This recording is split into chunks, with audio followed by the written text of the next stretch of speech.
ये सर घटना है दानरपुर की। तो वहाँ हम भागवत करने गए। वहाँ से लोग, एक पाठक बाबा और एक साथ में पप्पू महाराज वहाँ के जो मंदिर के हैं, वो लोग आए, हमसे भागवत चटाए। हमारे जो है जो मुख्य वक्ता है मुकुटमणि शास्त्री, उनके साथ मैं सहायकी करता हूँ। मेरा नाम संत सिंह यादव है। तो जब हम वहाँ गए तो चूंकि अछल्ला के पास का गाँव है, तो वहाँ लोगों ने ये पूछा कि आप, पहला श्लोक हो गया, भागवत भी शुरू हो गई। शाम को उन लोगों ने पता लगाया होगा, तो वो बोले कहाँ के रहने वाले, तो हमने कहा रहने वाले तो कानपुर के हैं, यहाँ अछल्ला भी हमको हो गए 20 साल रहते रहते। क्या काम करते हो, तो हमने कहा पहले हम शिक्षक थे, स्कूल चलाते थे। क्योंकि जो मोदी सरकार आई तो उस समय प्राइवेट स्कूलों को बंद करवा दिया गया। इसके बाद फिर हम भागवत में लग गए। तो बोले कि तुम्हें पता चलता है? हमने कहा हम नहीं सर, हम यादव हैं। तो बोले कि आरडी दिखाओ। तो हमने कहा आरडी तो मिला ही नहीं, आधार कार्ड। बोले कि तो हमने कहा नंबर ले लो हमारा, हमारे घर से पता लगा लो। तो इन्होंने नंबर लिया, हमारे बेटे से पूछा, तो बेटे का नाम जैसे आरडी में हमने क्लिक किया तो उसका नाम लिखे आ गया राज यादव। इन्होंने कहा कि साले ये 103 देरी है यहाँ पे ब्राह्मणों के गांव में, तुम यादव होकर के क्या भागवत करने आए हो? और इन्होंने बहुत हमें मारकूट करना शुरू कर दिया। रात भर इन्होंने बहुत टॉर्चर किया सर, यहाँ तक कि हमारे बाल काट दे। और जो परीक्षित बना था, परीक्षित की मैडम से इन्होंने मूत्र, बोले भाभी आप अपना मूत्र ले आओ। उसे मूत्र से हमारे ऊपर छिड़का इन्होंने। बोले ये अब पवित्र हो गए, ब्राह्मण के ये मूत्र तुम्हारे ऊपर पड़ गया, अब तुम पवित्र हो गए, अब बताओ। अच्छा, तो ये तुमसे पैर क्यों छुआए गए? पैर इसलिए छुआए गए कि तुम यहाँ पे संकल्प करवाया, तो आपने हमारी भाभी से, हमारी जो है ये ब्राह्मणी है, इससे आपने पैर छुआया। हमने कहा पैर हमने नहीं छुआया, हम तो वैसे भी पैर नहीं छुआते। हमने ये कहा कि ठीक है ठीक है ठीक है। तो बोले कि नहीं तुमने वो तो करवाया, संकल्प करवाया। तो हमने कहा संकल्प करवाना भाई, हमारा जो पाठन क्रिया में है वो हम करेंगे। तो ये बताओ, तुम आचार्य बन के गए थे? जी नहीं, आचार्य बन के, सहायक आचार्य। सहायक आचार्य। जी। कथावाचक कौन था? मुकुटमणि महाराज। मुकुटमणि, वो कौन रात्रि है? वो भी यादव, वो भी यादव। जी। तो जिन लोगों ने आपको कथावाचक के लिए वो किया, वो कौन रहा? वो ब्राह्मण है। वो ब्राह्मण जी। तो ये कथा कब से होनी थी? ये तारीख 21 तारीख से सर। 21 तारीख। तो क्या तुमने ये नहीं कहा कि जब ये लोग हमको बुला के लाए हैं, इन्होंने वो किया है, क्या उन्होंने जाके कुछ सब कुछ बताया हमने? तो बोले कि ये लेके आए, लेकिन तुम्हारी हिम्मत कैसे पड़ गई कि ब्राह्मणों के गांव में आए? साथियों नमस्कार, कैसे हैं आप सभी। जाति या धर्म, जाति या धर्म क्या समाज में है, आपसे पूछता हूं। अगर मैंने अक्सर देखा है कि अगर आप जाति को आगे करके धर्म को प्रमोट करना चाहते हैं तो शायद आप गलत हैं। शायद आप गलत हैं अगर आप जाति को आगे रख के धर्म को प्रमोट करना चाहते हैं। साथियों, मैं क्या बात करना चाह रहा हूं, अभी फिलहाल का अपडेट है। इटावा शहर के अंदर एक कथावाचक कथा कर रहा था। एक कथावाचक कथा कर रहा था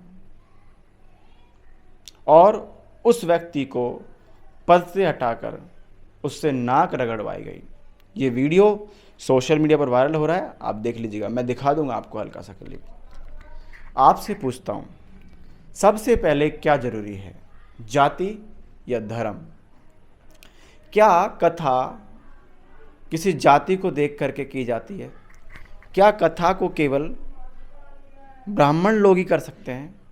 क्या कथा को केवल पंडित लोग ही कर सकते हैं? नहीं। देखिए, भगवान सबके लिए एक है। भगवान सबके लिए एक है, चाहे वो आप हो चाहे वो हम हो, सबके लिए एक है। कोई भी किसी समाज से हो, किसी जात से हो, हमें कभी भी भगवान के लिए उनको तिरस्कार नहीं करना चाहिए। सबके लिए समान है भगवान। अरे जाति तो हम जैसे लोगों ने इस पृथ्वी पे आकर आपके पूर्वजों के पूर्वज ने बनाई है, लेकिन धर्म एक बार है, हिंदू राष्ट्र एक बार स्थापित हुआ था। तो ऐसा ना कीजिए। आपको मैं बताना चाह रहा हूँ कि पहले जाति नहीं है, पहले धर्म है। कथा कोई भी कर सकता है, भगवान की कथा कोई भी कर सकता है। वाल्मीकि जी भविष्य की रचना करने वाले, रामायण की रचना करने वाले, आप समझ सकते हो मैं क्या कहना चाह रहा हूँ आपसे। इसीलिए जो इटावा में जो घटना हुई है उसमें उस कथावाचक को, वो किसी दूसरी जाति से था, वो ब्राह्मण नहीं था, उसको उस पद से हटा के उससे नाक रगड़वाई गई। उस लेडीज के सर से, पैरों से नाक रगड़वाई गई।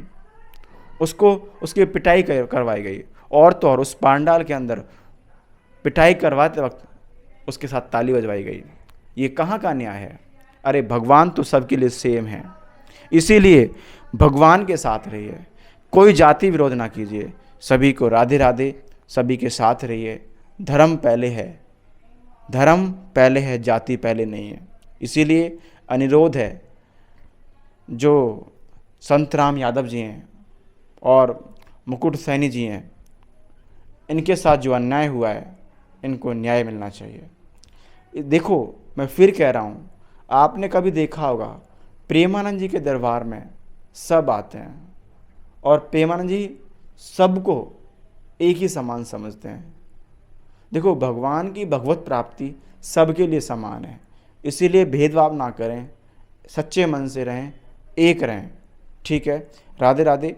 अगर वीडियो अच्छी लगी है, आपके हित के लिए वीडियो है, तो इसको शेयर कर देना, लाइक कमेंट शेयर जरूर कर देना। सभी को राधे राधे।